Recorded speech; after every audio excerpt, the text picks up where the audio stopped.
Merhaba arkadaşlar, kanalıma hoş geldiniz. Bugünkü videomda kolay ve hızlı tığ işi kovboy atkı yapılışını anlatacağım. Umarım sizler için faydalı bir video olur. Anlatımını yapacağım atkı modelini baktüs şal olarak da kullanabilirsiniz. Uzunluğu yaklaşık 2 metre, genişliği ise 80 santimetre. Bu şekilde açtığımız zaman daha yakından bir inceleyelim. Görmüş olduğunuz gibi renk kombini de gayet şık oldu. İstediğiniz türde farklı ipler kullanabilir, istediğiniz ölçülerde yapabilirsiniz. Hazırsanız haydi vakit kaybetmeden atkının yapılışına başlayalım. Şalın yapılışında kullanmış olduğum ipin markası Alize Angora Gold Batik ve 2 adet iplik baktüs şalı örmeniz için yeterli olacaktır. Aynı rengi kullanarak örmek isteyen arkadaşlar için renk ve lot numarası bu şekilde. 550 metrelik bir ip. Tığ numarası olarak ise 3 milimetre tığ ile şalı ördüm.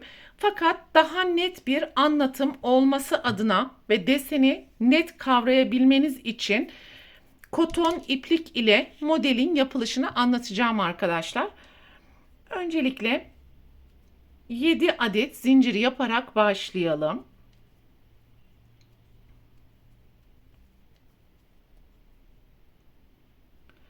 Ve birinci zincirin içerisinden kaydırma yaparak küçük bir boşluk oluşturdum. 3 adet zincir, halkanın içerisine 4 tane ikili trabzan yapalım.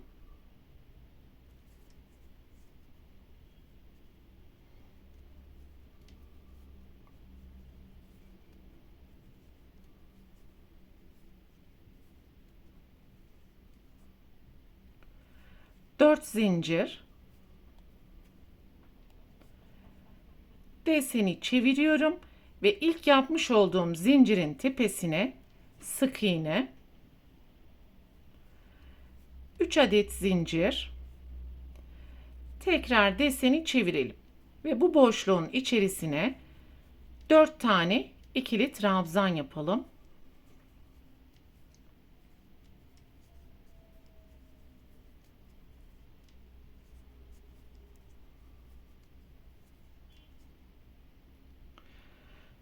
Yedi zincir,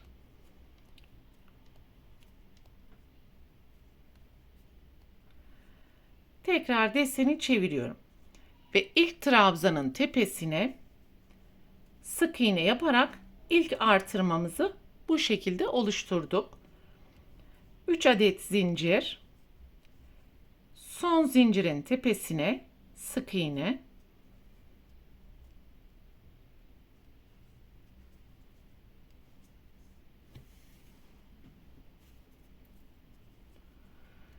üç zincir, tekrar deseni çeviriyorum ve her iki boşluğun içerisine de başlangıç zincirleri ile birlikte toplam 5 tane trabzan yapacağız.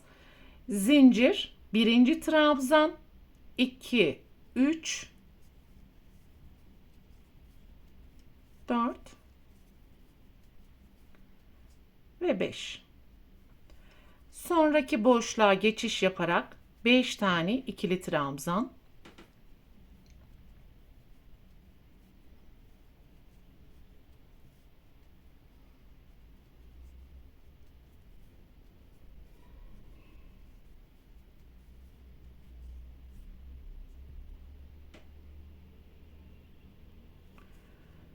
Dört zincir,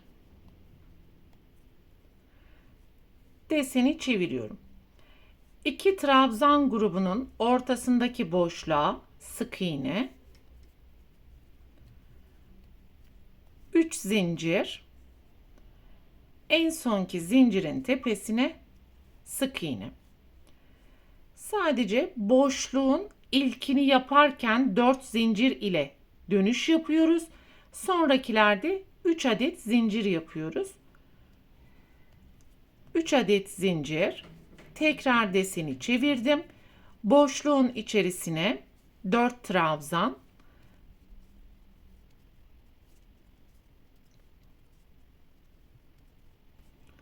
başlangıç zinciri ile birlikte toplam 5 tane ikili trabzan yaptık.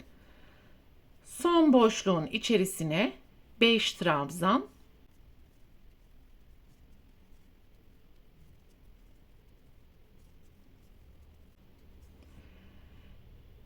ve 2 sıradan sonra artırma yapacağımız için 7 zincir. Tekrar deseni çeviriyorum. İlk trabzanın tepesine sık iğne, 3 adet zincir, 2 trabzan grubunun ortasına sık iğne, 3 adet zincir ve son zincirin tepesine sık iğne.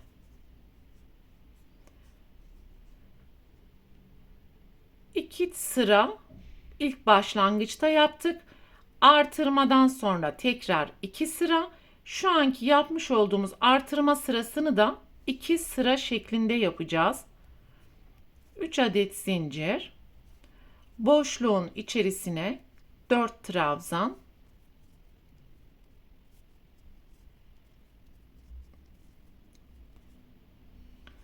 sonraki boşluğa 4 trabzan,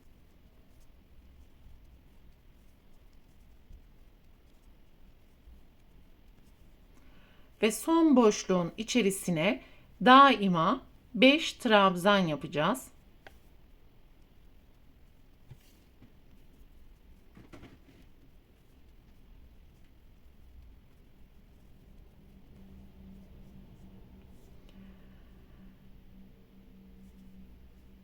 Dönüş boşluklarındaki zincir için 4 tane yaptık. 2 trabzan grubunun ortasına sık iğne, ara zincir boşlukları 3 tane, tekrar 2 trabzan ortasına sık iğne, 3 adet zincir ve son zincirin tepesine sık iğne.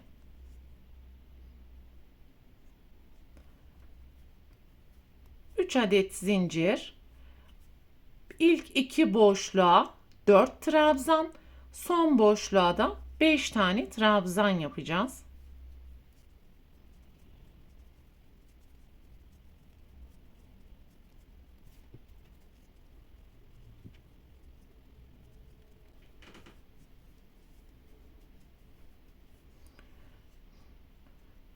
Ve 2 sıra trabzan gruplarından sonra artırma yapacağımız için burada da 2 sıra trabzan grubunu yaptık. Artırma yapabilmek için 7 zincir. Deseni çeviriyorum. İlk trabzanın tepesine sık iğne ve 3 zincir ile her trabzan grubunun ortasına sık iğne yapacağız.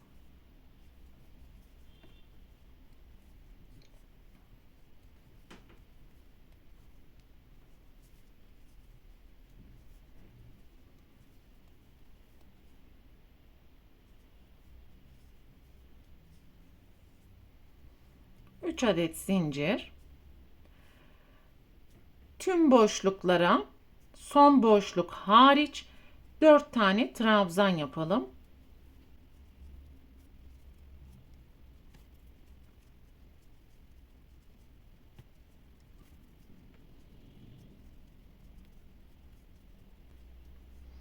Son boşluğun içerisine 5 trabzan,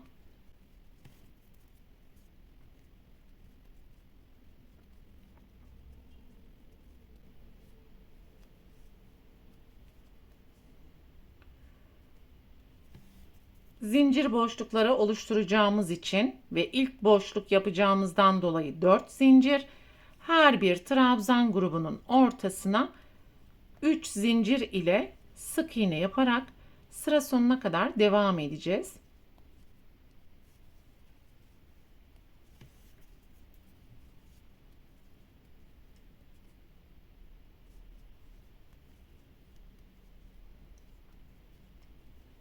Üç adet zincir, deseni çevirerek yan yana trabzan gruplarını yapacağız.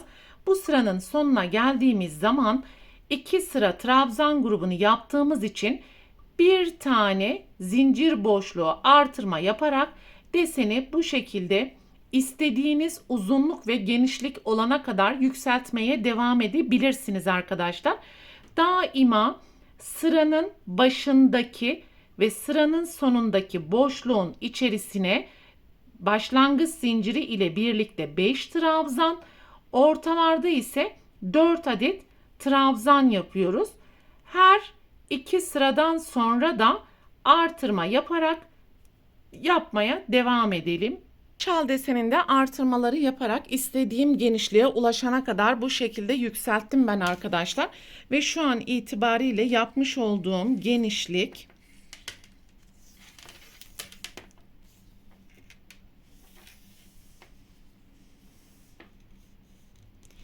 yaklaşık 68 santimetre. Bu genişliği istediğiniz ölçülerde yapabilirsiniz.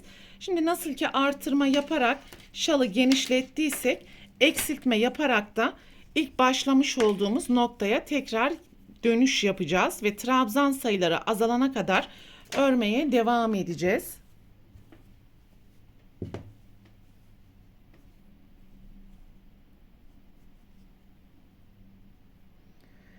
Burada sadece azaltırken dikkat edeceğimiz belli başlı püf noktaları var. En sonki artırmayı yaptıktan sonra 2 sıra şeklinde yükselttim. Bir zincir, deseni çeviriyorum ve bu boşluğa gelene kadar her bir trabzanın tepesine kaydırma ya da sık iğne de yapabilirsiniz.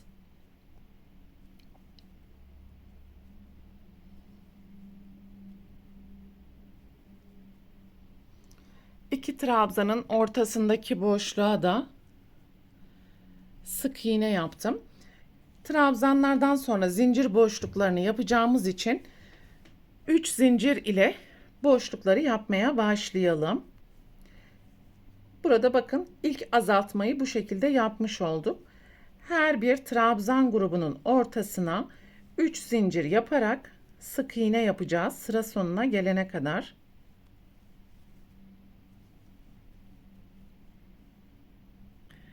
Zincir boşluklarını yaparak sıranın sonuna kadar ulaştım. 3 adet zincir ve ilk yapmış olduğumuz zincirin tepesine sık iğne. 3 adet zincir, deseni çeviriyorum. Şimdi her bir zincir boşluğunun içerisine ikili trabzan yapacağız. 4 adet.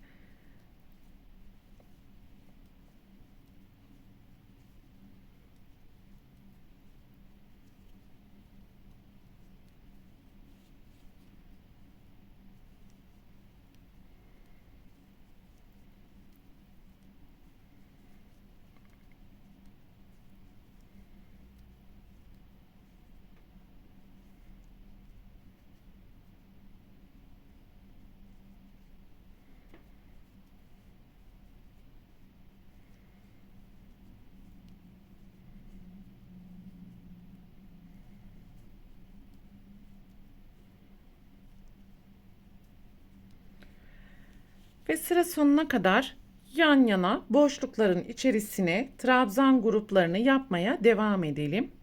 Sıranın sonuna ulaştım. Son bir boşluk kaldı. Buraya da toplam 5 tane ikili trabzan yapacağız. Sıranın başında zincir ile birlikte 5 tane trabzan oluşturuyorduk.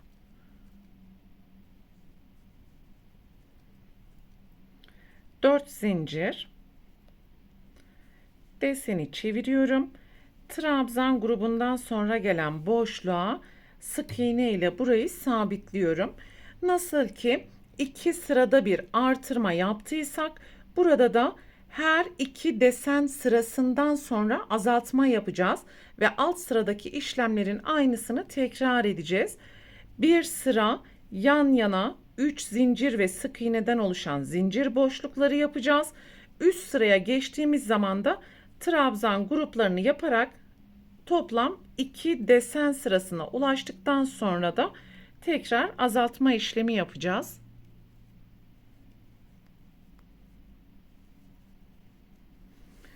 Şimdi sıranın sonuna kadar zincir boşluklarını yapalım. Dönüşümüzü sağlayarak her bir boşluğun içerisine de alt sıradaki gibi trabzan grupları yaparak başlamış olduğumuz, yani sıranın sonuna kadar yapmaya devam edelim. 2 desen sırası, yani toplam burada 4 sırayı tamamladık ve şimdi yeniden azaltma yapmamız gerekiyor. Bir zincir, ilk trabzanın tepesinden başlayarak trabzan grubunun bitimine kadar kaydırma yapalım.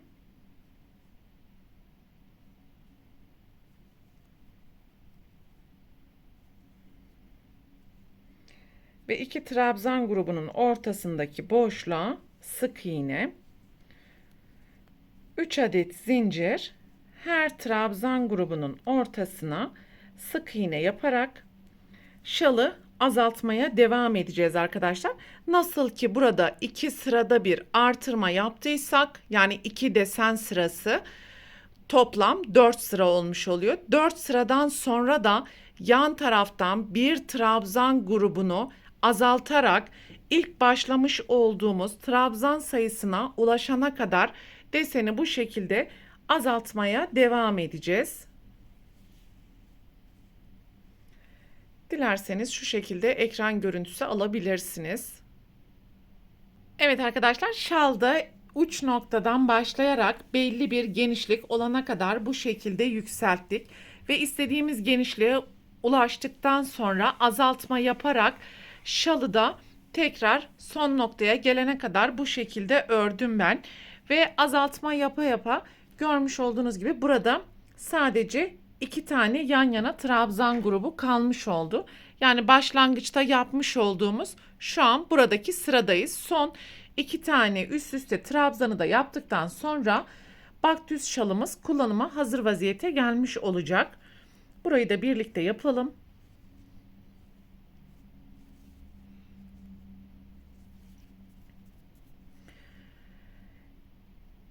Daima sol tarafta bir tane trabzan grubu bıraktık ve 2 sıra bu şekilde örerek yükseltmiştik. Bir zincir, deseni çeviriyorum. Yan yana kaydırmaları yapalım.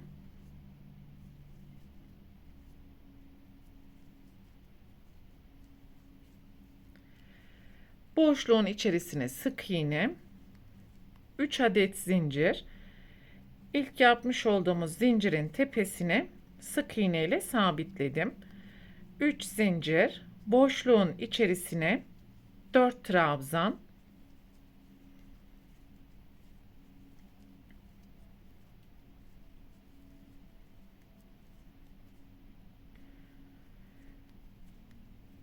dört zincir, tekrar deseni çeviriyorum.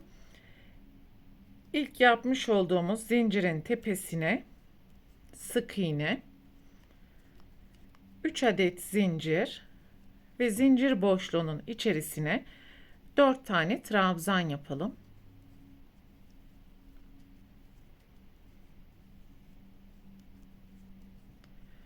Şu an ilk başlamış olduğumuz nokta, bakın 2 tane üst üste trabzan grubu ile başlamıştık. Bitirirken de 2 tane üst üste trabzan grubu ile şalı bitiriyoruz. Bir zincir, ipi burada keselim. Ve bu ipi de ilmeklerin arasından gizleyebildiğiniz kadar gizleyebilirsiniz arkadaşlar. Böylelikle şalın tüm yapılış aşamalarını tamamlamış olduk. En son buradaki zikzak görüntülerinin olduğu yerleri püskül, pompon ya da farklı şal kenar uygulamaları yapabilirsiniz arkadaşlar. Ben bu şekilde zikzak olarak kullanacağım. Bu videoda anlatacaklarım bunlardan ibaretti. Umarım sizler için faydalı bir video olmuştur.